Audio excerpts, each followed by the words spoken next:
Scrolls, in my opinion, are not talked about enough. They are amazing.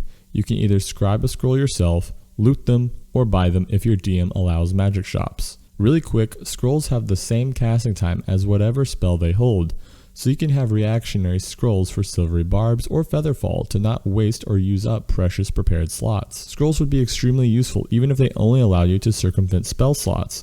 Oh yeah, they circumvent spell slots. Want to cast 20 9th level spells in a day? Spell scrolls.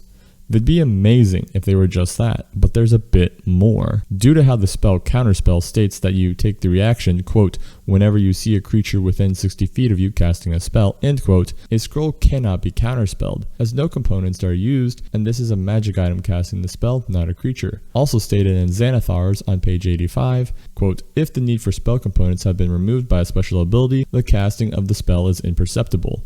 So you could save a spell scroll of like Feeble Mind for your big bad. In order to cast a scroll, that spell has to be on your spell list. You do not have to be able to cast the level of the spell it is. The spell only has to appear on your list in order to be able to cast it. If it is a higher level than you can cast, then DC check is made to see if you are able to cast it, otherwise it's deleted basically. Creating a spell scroll is pretty simple too. For creating a spell scroll, you do have to know the spell and have it prepared. You will also need proficiency in the Arcana skill. They do cost money and potentially a lot of time, but the time spent doesn't have to be consecutive, so you can just keep working on it in the back of your cart or something. Here's a chart that shows those two things.